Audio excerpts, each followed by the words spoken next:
Hi everyone, Spicy Curry here.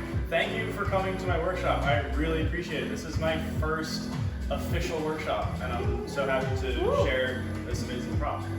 So let's go over what we learned. Starting off, rolling the dragon in your hands, getting used to keeping that rolling and not grabbing it, never stopping it. Always keeping the dragon rolling is important to like the illusion, the effect, and like what people like to see with the dragon staff. And also like getting like grounded, getting wide with it really makes your performance a lot more interesting. Not just your performance, but you know, getting involved and really putting your body and mind into the dragon staff. It just helps to just engage the legs, engage the whole body, breathe with it like it's meditation. Very important things to practice that when you start. Can help maybe make your practice a bit more efficient. Going from getting prepared, getting warmed up, getting it rolling, we go into the cradle here. And you see from the side, it's like a backwards paddle, backwards kayaking motion. I'm moving my hands one and then the other, and just lightly tossing it back so that it's the back of my arm, keeping it controlled, keeping it even, keeping the center point center with my body, or relatively. It's going to bounce around a little bit. Next, we do the static roll continuous. You can start with the static roll, tossing it back, getting that evened out, making it continuous, going out and up in one motion, over the fingertips, down, out. Again, back over. This is the key point where people seem to be getting caught up. Dropping down here so that you can move your arms out without taking the dragon out with you. So, in one big motion, back like a wave, down, dropping out, like so.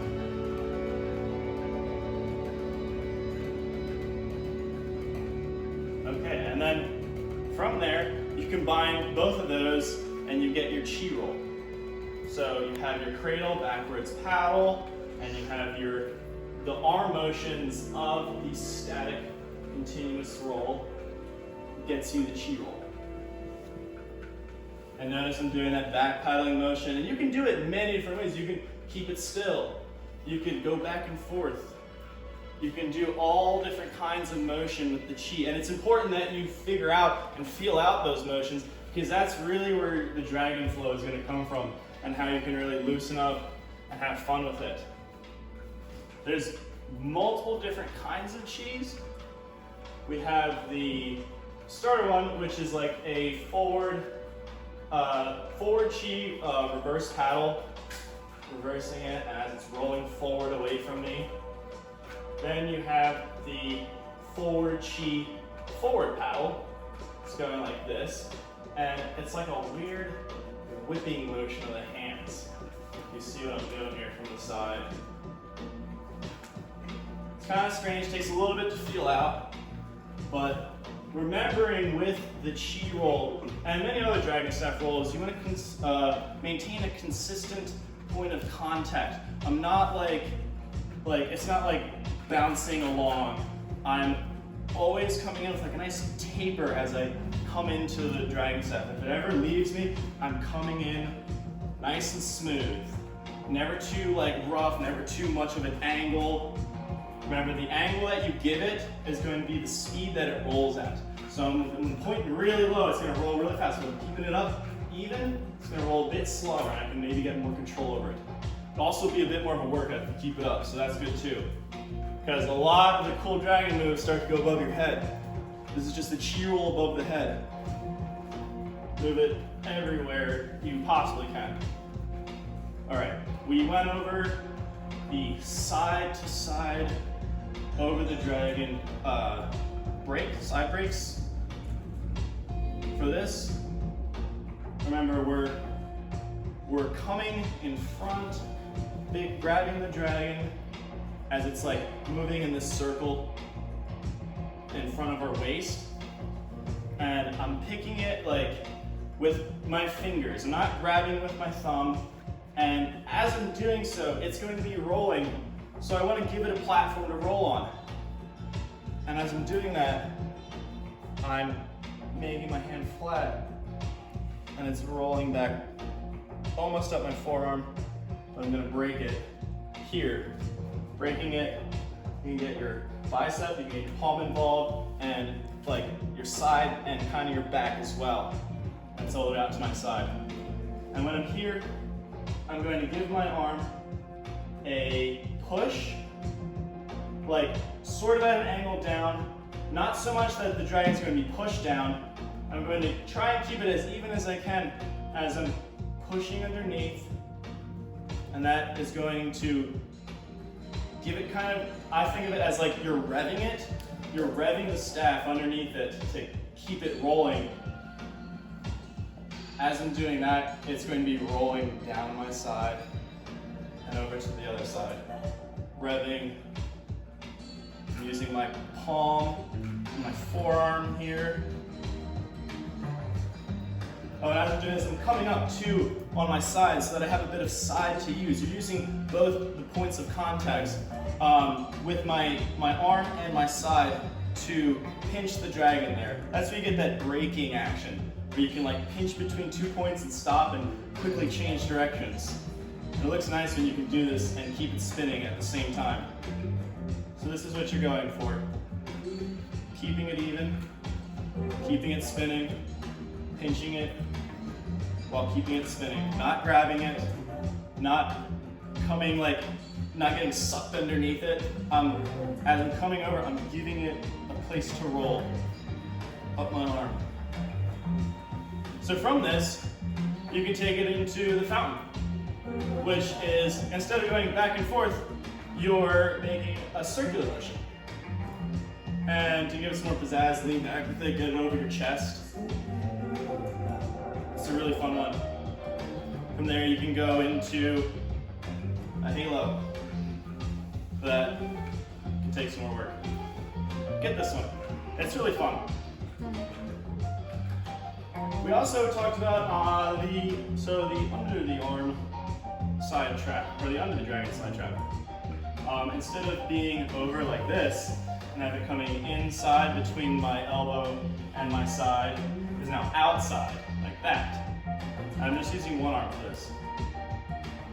And you don't really have to get it rolling at first, just moving it side to side, keeping it level, using your side of your hand. Notice I'm bringing my hand up like this, making it like an L. That's going to help keep it where I want it, and use it to pull back. Palms out here, I'm breaking between my palm and my bicep, pushing back and forth. And so to give it a roll, you kind of like, again, I'm using like my side to like rev it along my side. And as I'm coming out, I'm going to need to give it a little bit of a hop. This one, just keep it going back and forth. From here, you can again add that circle for some more interesting stuff. We didn't go over this one, but you can do like a pirouette. It's a nice one on this floor, and you can spin easy with the socks. You can do the body tracer, kind of like a halo. Can you show halo too? Pardon? Can you show the halo move too? Halo? The halo, there's the halo from Fountain, which is like here. The halo in itself is under the armpit, your arm and palm is out like this, and you're just gonna like push it up behind you, and you can use your hand to guide it, of course, and down on the other end, going back in your palm, and back on your armpit. And you're mirroring the same thing, like I'm here, and I'm here, I'm looking the same thing as I am on each side, ending up in the armpit and with the palm underneath it. I can just go back and forth with this. Nice way to warm up. And as you're doing this, consider where your torso is oriented to this, because that's really going to be like the pivot point. I'm pushing it over my shoulder. Here, I'm facing this way. And as I'm here, I'm turning so that it's going to go over this shoulder, back under my other armpit. So getting used to going back and forth. Again, getting your whole body involved. It's really important with the dragon staff. Let's do it. Up, V cheeks. Let your chi roll go nice and smooth. Really feel it out. You can feel the force that each arm is giving on the dragon to move it back and forth and move it in all these circles in different ways. You use that force to give it a nice, good spin above you. 360 spin so that when it lands, it's again going away from you and you can go right back into your chi roll. When you're starting out, use your chi roll to transition through all the other moves you're trying to learn. When you get more familiar with the other moves, you can just skip the chi roll altogether, but it's always going to be there as an understanding of the way the dragon rolls and a base for you to always come back to.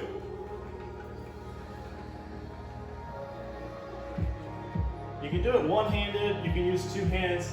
The other hand is kind of just there as a guide to block it from going down.